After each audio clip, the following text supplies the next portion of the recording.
Shalom kepada seluruh gembala Gereja Kasih Anugerah City Blessing di Indonesia.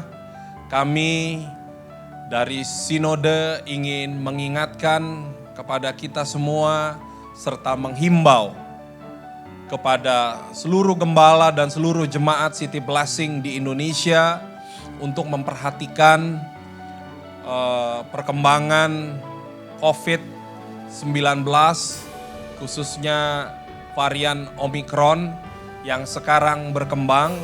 Mari kita sungguh-sungguh mewaspadainya dengan bijak, tidak perlu khawatir, tidak perlu ketakutan yang berlebihan, tetapi kita percaya bahwa pesan firman Tuhan di kitab Efesus pasal yang kelima ayat yang ke-15 mengajarkan dan mengingatkan kita sebagai lanjutan dari tema yang telah kita amini bersama-sama. Dikatakan bahwa karena itu perhatikanlah dengan seksama bagaimana kamu hidup, jangan seperti orang bebal tetapi seperti orang arif, dan pergunakanlah waktu yang ada karena hari-hari ini adalah jahat. Sebab itu janganlah kamu bodoh, tetapi usahakanlah supaya kamu dapat mengerti kehendak Tuhan. Nanti akan ada pesan dan nasihat yang akan disampaikan oleh Ketua Departemen Kesehatan Masyarakat dari Sinode. Saya percaya ini bisa menjadi acuan bagi kita dalam menanggapi atau merespon perkembangan varian Omicron. Mari kita hidup seperti orang arif, tidak melupakan hal-hal yang telah dianjurkan oleh pemerintah, tetapi mari kita sungguh-sungguh melaksanakannya. Kita percaya bahwa kita bersama-sama bisa melewati masa-masa yang sulit ini bersama-sama, dan jemaat juga bisa bersatu hati seraya kita terus berdoa untuk pemulihan negeri kita dari pandemik COVID-19. Saya percaya sekali lagi sebagai Ketua Sinode, kami menghimbau seluruh gembala, seluruh jemaat, mari kita bersatu padu, waspada, dan hidup dengan kearifan. Terima kasih. Tuhan memberkati saudara-saudara sekalian dan seluruh gembala City Blessing di tanah air. Shalom, para gembala City Blessing yang saya kasihi. Sehubungan dengan meningkatnya angka COVID di Indonesia, maka kami dari Departemen Medis Sinode Gereja City Blessing, saya Dr. Titos dan istri saya Dr. Cherry, mengajak para gembala dan tenaga rohani untuk kita bersatu dan menjaga protokol kesehatan untuk mencegah supaya kita tidak terkena COVID. Nah, gejala COVID yang perlu kita ketahui yaitu itu bisa seperti orang batuk pilek biasa. Jadi batuk, pilek, demam, pegel-pegel linu badannya, dan ada juga jangan lupa nyeri menelan ya, nyeri leher tuh perlu diperhatikan, nantikan. Nah, kalau ada begitu segera cek PCR dan mendatangi fasilitas kesehatan. Nanti dari situ dicek dan dipastikan dengan PCR apakah positif atau tidak COVID-nya. Nanti setelah COVID-nya positif, nanti fasilitas kesehatan itu akan menentukan bahwa ini Omicron atau tidak dengan genome sequencing ya. Jadi kami mengajak para gembala untuk memperhatikan protokol kesehatan ya. Protokol kesehatan karena dengan cara ini kita bisa mencegah. Dan juga jangan lupa vaksinasi. Penting. Bagi yang ada penyakit-penyakit komorbid, contohnya diabetes, penyakit jantung, ya, obesitas, ya, semuanya harus memperhatikan dengan lebih ketat lagi. Karena kalau sudah terkena COVID, pasien-pasien itu yang tadi saya sebutkan, diabetes, penyakit jantung, obesitas itu, atau umur tua, ibu hamil itu akan lebih berat sakitnya.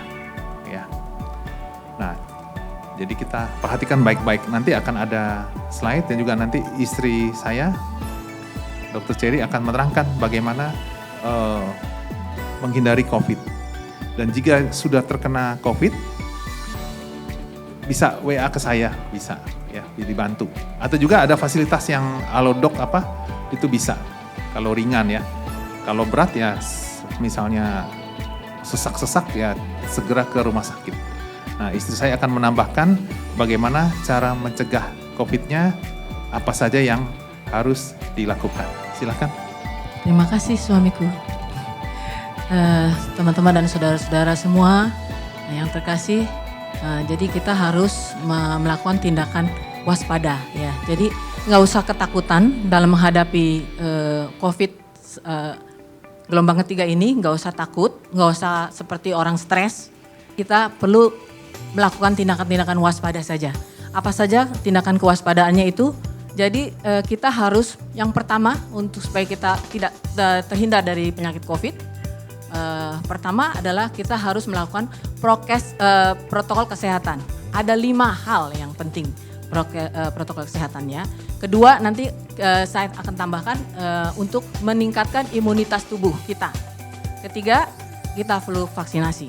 Nah yang pertama saya akan terangin apa saja yang menjadi protokol kesehatan.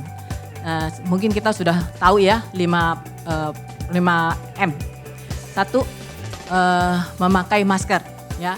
Nah, khusus untuk gelombang ketiga ini sebaiknya kita memakai masker double ya. Nah, kemudian sering mencuci tangan di bawah aliran air yang mengalir atau pakai hand sanitizer. Ketiga, kita harus menjaga jarak bicara dengan siapapun. Keempat, kita harus menghindari kerumunan massa sebisa mungkin. Kelima, kita harus mengurangi mobilitas.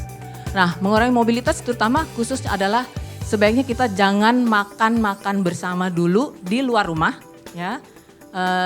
Apalagi masuk dalam restoran yang tertutup ber-AC. Itu paling berbahaya karena kenapa? Udaranya di situ-situ aja, nggak keluar ya.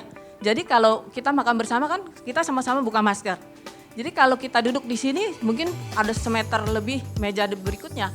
Tapi karena kita sama-sama buka masker, jadi ada mungkin di sebelah meja berikutnya itu ada orang yang OTG atau orang tanpa gejala. Nah mereka bisa menyebarkan virusnya kepada kita gitu. Jadi makanya hindari makan bersama dulu di resto-resto, khususnya resto-resto yang tertutup ber-AC. Ya, jadi makan aja di rumah, mungkin kalau kita beli makanan dari luar kita angetin dulu, panasin dulu baru kita makan. Gitu. Ya, itu jadi protokol kesehatan, 5 protokol kesehatan yang kita harus lakukan. Kedua, untuk mencegah COVID, kita harus meningkatkan imunitas tubuh kita. Dengan cara apa? Kita makan makanan yang bergizi. Pertama, makan makanan bergizi terutama sayur dan buah. Karena di dalam sayur dan buah banyak sekali vitamin-vitamin yang bisa meningkatkan tubuh kita, imunitas tubuh kita. Kedua, kita juga harus melakukan tidur yang cukup, istirahat yang cukup. Ketiga, kita harus berolahraga. Jangan tidur melulu, males-malesan ya, tetap berolahraga. Dan terutama keempat, kita juga perlu berjemur di bawah matahari. Kira-kira 10 menit saja cukup ya berjemurnya. Kemudian ketiga, untuk mencegah COVID juga kita dilakukan vaksinasi. Kita juga harus ikut membantu program pemerintah vaksinasi, itu memang baik untuk kita supaya terhindar dari COVID. Tapi yang perlu diperhatikan kalau kita sudah vaksinasi, jangan sok jago sangkanya kita nggak bakal kena COVID ya. Tapi vaksinasi adalah untuk membantu kita tidak terkena COVID, tapi kalau kena pun kita tidak berat, gitu tujuannya ya. Jadi itu langkah-langkah pencegahan supaya kita tidak kena COVID. Nah, saya akan juga menerangkan bagaimana kalau kita saat ini, sekarang ya, COVID yang sudah meningkat tajam, bagaimana kalau kita mengalami batuk pilek atau ada gejala batuk pilek dengan panas ataupun tanpa panas ya. Segera kita langsung menghindari, selalu melakukan isolasi diri sebaiknya. Kita belum tahu kan kita COVID atau enggak. Nah, memang enggak selalu harus kalau kita batuk pilek itu pasti COVID. Tapi kan kita belum tahu kita COVID atau enggak. Makanya langsung kalau kita punya gejala batuk pilek, sebaiknya kita isolasi diri kita, tidak sekamar dengan orang lain, tidak makan bersama di dalam meja makan rumah dengan anggota keluarga lainnya. Itu lebih baik kita isolasi dulu diri, kemudian kita cari tempat untuk periksa PCR swab. PCR swab ini sekarang udah murah ya, pemerintah sudah membantu kita 275.000 untuk hasil yang 1 kali 24 jam. Ya. Nah, nanti selama kita menunggu hasil kita isolasi diri kita. Jangan berkumpul dengan keluarga lainnya. Nah, sambil menunggu hasilnya, kalau hasilnya keluar negatif, syukur ya. Nah, tapi kalau positif, kita jangan panik. Kita langsung lihat gejalanya ringan atau berat. Kalau ringan, misalnya cuma batuk pilek sedikit, nggak ada demam, atau batuk pilek sedikit dengan demam yang suam kuku, kita langsung cari aja telemedicine. Sekarang udah banyak, Halodoc dan sebagainya. Di sana juga bisa kita dapatkan obatnya, ya. Nah, tapi kalau kita merasa, badan sakit banget, sakit kepala banget, demamnya tinggi banget, sesek, lebih baik kita cari rumah sakit untuk diperiksa lebih teliti lagi. Apakah kita yang kategori yang harus dirawat atau kategori yang nggak perlu. Nanti kalau memang nggak perlu pulang lagi, gitu. Ya begitulah apa yang kita harus berikan. Jadi yang penting kita nggak usah panik dalam menghadapi pandemi yang gelombang ketiga ini. Jangan ketakutan, tapi kita dengan hati gembira, kita ikhlas melakukan tindakan-tindakan kewaspadaan yang tadi kami jelaskan. Sekian, terima kasih. Tuhan Yesus memberkati kita semua. Amin.